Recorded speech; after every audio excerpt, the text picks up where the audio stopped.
this morning we are here to discuss around the theme, the power of purpose, why living a life that matter. So living a life that matters, the power of purpose. Like I said, Wild by Hair is just about enjoying and celebrating the journey of purpose and then impact. So that is why we are having a discussion around that. So my first question would be, when we say purpose, what's your idea about purpose? What do you think purpose is all about? So maybe I think Mr. Benkwam does a lot of um, um, leadership training and all that. So I think maybe it would be more appropriate for him to begin that. Yes. All right. Thank you, Debbie, for this meeting. I think it's something that must go on for the small plates of conversation that is going on. In our day and age, there are so many conversations going on around the table, the beach, wherever you find yourself. And the topic that she's brought up is very deep. It's most of the time not really looked at. Sometimes you want to make it a little bit of a theory. Other times you want to look at it from an intellectual lenses and all. But for us to really understand purpose, I've been doing this for almost like about 15 years. When we talk about purpose, we are looking at 3, maybe to 4 dimensions. The first one is the God factor. Number 2 is the you factor, you the individual. Number 3 is the environment. Okay, then maybe you blend it with a little bit of the excesses. What I mean by the God factor, you cannot meaningfully understand purpose when you delete God out of it, because He is the originator of what we call purpose. Right. So the beginning and the end of it. Then number 2 is the essential element in purpose is you, the person who is trying to make a meaning out of your life. Then maybe finally, why purpose? Why do we think we have to even think about purpose if there is nothing like the world? Okay, so you're looking at a blend of God initiating a whole grand scheme. And in the grand scheme, He puts what we call a tool or an individual to execute that thing. Then the person is given what we call a jurisdiction or a dimension with which they are to operate. So purpose is that God idea that has been placed in the hearts of men to expand or execute whatever He wants to be done within the framework that He has given to us. Now, I don't want to talk much about it, try to create a lot of confusion, because already a lot of people are confused and they are at a crossroads. But what I can really end by saying is, God never makes a mistake. The grand scheme of God can never be executed without humanity. God is limited within the framework of naturality when it comes to the earth. And He will only do that through men. When we get that wisdom, we will be careful in how we deal with people that we meet. Whether we know them, no matter their pedigree, no matter wherever they find themselves. God operates through men. He uses men. I believe in miracles, but God's greatest miracle is a human being. And so we have to live in respect, in humility, and in great gratitude for people that are in our lives. So that is what for me I'll say for now. And maybe as the discussion progresses, we'll be able to understand exactly where we are going. All right. Thank you, Mr. Benkwam. Ruth, can you tell us what purpose is about? Okay, so to just add, I mean, he said a lot of things and he's put it in broad perspective. But just to add to what he said, Romans 8 verse 29 makes us understand that for those He foreknew, He predestined Do you get it? That means that God already knew us. And he said, like, when you were in your mother's womb, I knew you. The Creator already knew that, okay, I'm going to create Ruth. And he has predestined me to be conformed to his image. So I feel like that is just the definition of what purpose is. That God has already destined me, he has predestined me to be like him. So in everything that I do, I have to go back to the drawing board and understand that I have to be like Christ. Do you understand? Because when someone creates something, there's a purpose for it. There's a purpose for this mobile phone.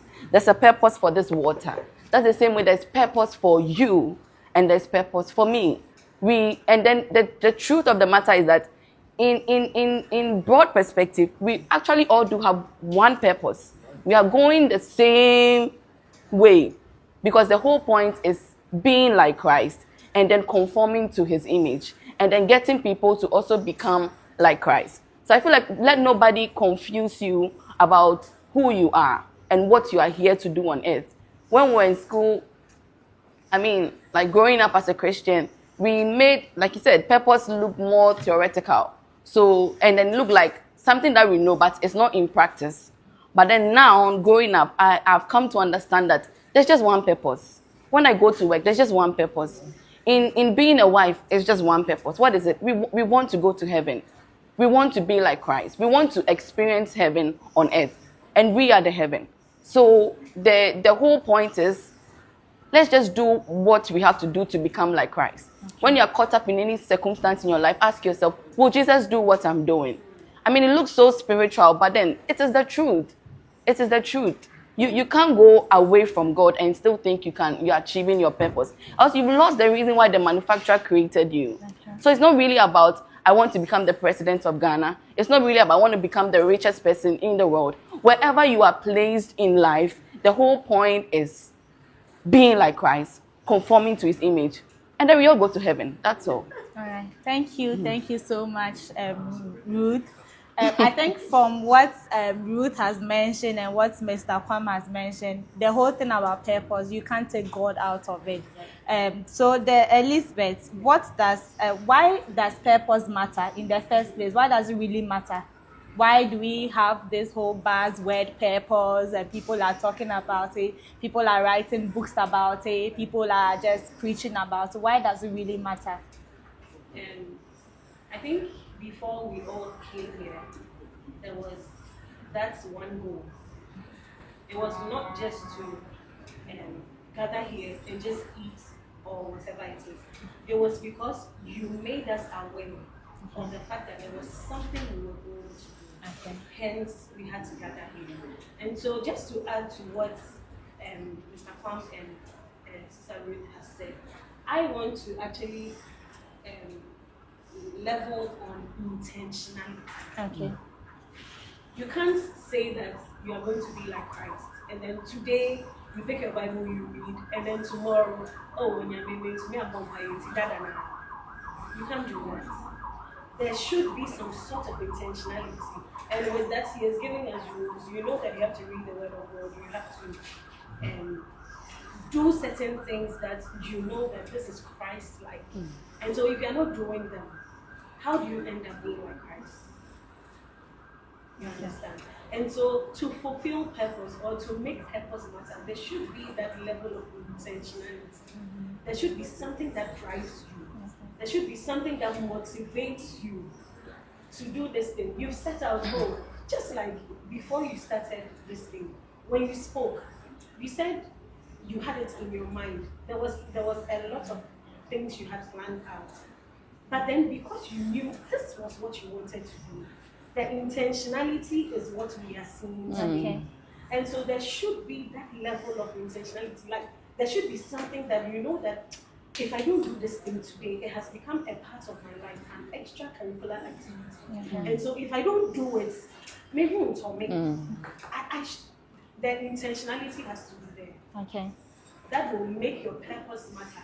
Okay. That will make people know that, when this lady is there and she is moderating an event. There's something about this. Please, I didn't get your name. Belinda. There's something about Belinda.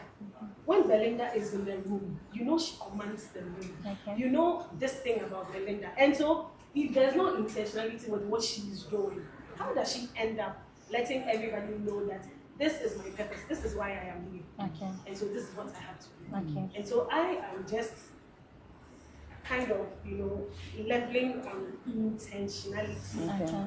something that has to motivate and drive you. Okay, so thank you, the Elizabeth. So I think basically what she's saying is that you have to add intentionality for your purpose to manifest, to matter, yes, to matter. But then we are talking about God, we are talking about purpose, we are talking about being like Christ. When it comes to everyday purpose, walking in purpose, maybe let's say Ruth is your wife, you have your kids and all that. Mr. Kwam is a CEO, you are doing your job, I also go to my job and all that. Everyday purpose, what's everyday purpose like? Are we saying that once you wake up in the morning, everything is about, I want to be like Christ? How do we navigate it? Like looking at our ambitions, looking at our goals. Do our ambitions and our goals have a role in our purpose, or they are very distinct factors? And then what we are talking about is, okay, I want to be like Christ. How do we merge our ambitions? How do we merge our goals? How do we merge our everyday lives in the purpose that you guys are talking about? So I think maybe Ruth, maybe you could. All right. So like Debbie said, how are we merging our lives, our career? For me, how am I merging motherhood? The video is coming. How am I merging motherhood in this journey of purpose? But good. I believe that in achieving purpose, we are gearing towards making an impact in our lives. Even in your home, how you communicate or deal with your spouse, how you speak to your children, they need to see that the God factor in you. Most often I tell people that this out of the box though, but how you are determines how people will behave around you. So if you are with someone like your spouse and you feel like, my spouse is not praying, my spouse is not doing this, like he doesn't read the Bible. When you speak, they don't hear. You can say it 1,000 times, they wouldn't hear because they are not in your place. They don't understand what you are saying. But then when you act it, when you be what you're asking someone to become, that's when they actually become. So for instance, if you enter a room and the place is so well kept, okay, you enter a kitchen and the dishes are washed, would you eat and go and leave your dish there like that? But when you enter a room and the place is messed up, would you wash your plates? You saw dirty plates there, would you wash it? You wouldn't. So the whole journey about purpose, back to your question, is about making an impact to the people around you. At work, you are making an impact. You are keeping the principle. And the principle is God. So you are making people see Jesus in you. So we are not saying that when you wake up in the morning, you are saying, I want to become like Christ. It's not about saying, it's about acting it, becoming it. So God cannot be put aside, and then we put work here and family here, and then what? Friends here. There should be God reflecting in every area of our lives. And that's what I believe in. Once you go to work, people should know that this girl believes in God. She's a child of God. At work, when it's anybody's birthday, they'll say, Ruth should pray for the person.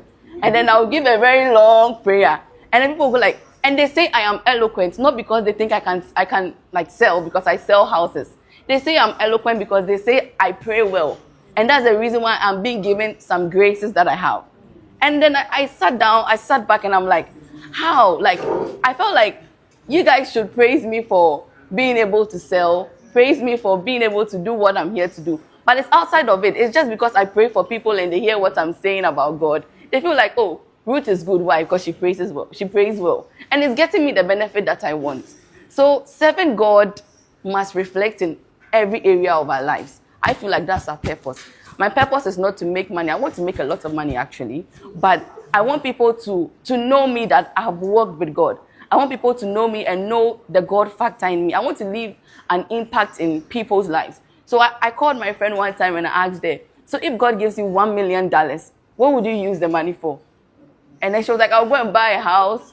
I'll buy this. And I was like, if you are talking about buying a house and traveling, then that's not the $1 million I'm talking about. Because if you have $1 million, buying a house is very cheap. I mean, like it's not even what we are talking about. But I'm saying that if God gives you everything that you have right now, what would you do?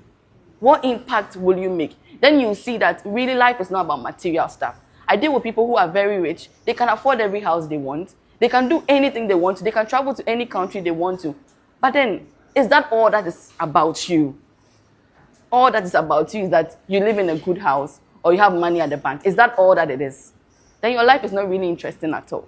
But then it should be a life that has created impact in people everywhere you go. At your workplace, in your children's life, in your spouse's life. What is your spouse saying about you when you are not there? What are people saying about you when you're not there? I think I've spoken too much. But then, yeah, that's making... Yeah. Thank you. So my next question would be, so is purpose like a particular destination, maybe a one-point destination, this is purpose? Or is it a journey? Does it evolve? Or is it more like the Eureka moments where we say, okay, yes, this is it, and this is what I have to do, and then I go do it? Or it's just something that from birth you are just walking in it? What exactly, how does it unfold? So, Mr. Ben Kwam, if you could just touch on that a little for This us. one is like that. Entry into some kind of spiritual thing. Let's just keep it here. So I'm not sure you vaccinated when you go out of school. But all right, ladies and gentlemen, I want to really say that. See, the idea of purpose. You're talking about how you juggling, you being a wife, you being whatever in purpose. The whole idea is the starting point of our decisions must come from purpose. The work you do, because it literally fills every aspect of your life. Yeah. And that is why we have to be very intentional, very careful about where we work. I have very good Christian friends who are working in places that has shipwrecked their faith. It has literally made them to lose their values. And you have to be very careful. See, this life is very short. Whether it is 80 years, 90 years, I'm not sure I want to live for long, to be honest with you. But I want to do what I can do within that short space of time. And we have to be very careful about it. Sometimes when you get to people who are living a life of purpose, it looks like they have a boring life. Yeah. It looks like. But the world is a better place today because of people who lived selfless and a life just to impact their world. She spoke about money. See, sometimes the lie that we have been told, especially from growing up, even from our family, also when you sika nya warrior pa that time from Itombeka Church say nya aban ejuma, because aban ejuma there it is what stable. But that's a huge lie, trust me. The level of frustration, confusion, and wastedness in our generation is because of meaninglessness. And that is huge. I speak to thousands and 10,000s of people, and you will be shocked the level of emptiness in our world today. And to make it even more scary is within the walls of the church. And that is really like, do we really know the God we are talking about? How many of us seated here would even go on our knees and ask God, do I go for this job? Yes, there's no work. Like, it seems everything is limited. And so people are just going with the flow. And that is very scary for me. So how do you juggle this life and that life? I feel there is only one life. And all of it must begin to, make meaning in the choices that we are doing. Yes, purpose evolves as you get closer and get connected to God. You will definitely reach the aha moment or the eureka moment as you're talking about. Oh, really? So this is it. Look, God is so, sometimes it's really frustrating because you'll be praying and asking God, hey, what is it that I need to do? What do I have to do? Especially when you are with the senior high movement, highly confused class of people in the world. So you're struggling to even put your feet, because purpose gives you focus, and focus gives you what? Speed. And you are able to achieve what it is that you have to achieve. So yes, purpose evolves over time as you continuously follow what is in your heart. Now let me just quickly give you some few cardinal points. Number one, don't throw away your desires that are in you. Every human being has desires. Everyone said he has a level of desire in us. Maybe as a wife it can change, husband it can change because of the responsibility. But your desires have been put in you by God. Number two, your passion, your interest, all right, your talent and your skill set, all of them are pointers to what exactly that you need to do in this life. And maybe the exercises are when you want to cry to God to help you do all of this. But don't throw away your desires, your interests, and all of that. But you put all of this in one grand scheme, and you find out that there is a reason that I am here. Don't scatter yourself all over the place. I see very talented young people, and they are all over the place. People think that I'm quite, this guy is out of the place. No, I'm not out of the place. Because I really know what supports me. There are places I will never go. There are people I'll never hang out with. Because I know what I have to do. My time is really limited. Unless you have no idea about what your time really is. But if you're able to understand that, it will define a lot of things for you. There are a lot of social media platforms I wouldn't do. Like, hey, you have to be on TikTok. I'm like, okay, so I'll get a lot of following. I'm like, TikTok, okay. Then you go like, what I'm trying to say is, stick to the drawing board, the initial plan. Whether you are a wife, don't throw away your purpose. People are doing so well. You see a young lady doing so well. All of a sudden, he goes to marry another person. Hey, everything is gone down. So everyone's become a wife. Okay. Really? Then I think you are no more. Okay, I'll just hold on. But the point is, spend all of your life figuring out why you are here.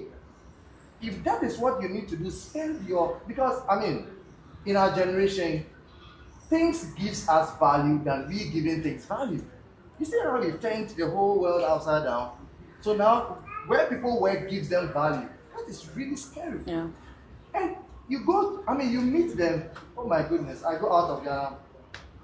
I hear this guy. They are mentioning his name, blah, blah, blah, blah, blah. Okay, let's just sit down and coffee and let's have some conversation. 1 or 2 words alone, and I am disappointed. Like, literally disappointed. Because money has just covered him into himself or value. Trust me, a lot of people that this wealth hail so high, just have a coffee with them and have a conversation, deep conversation. You will be really, really disappointed. Our ministers, a lot of things have to go on. So please, follow after purpose. It may not bring you money, but definitely it will give you satisfaction. And that is what we are looking for. To be sincere with you, let's focus on the essentials. The others will definitely come. The first moment I received an amount of money in all of my life, I spent just 15 minutes.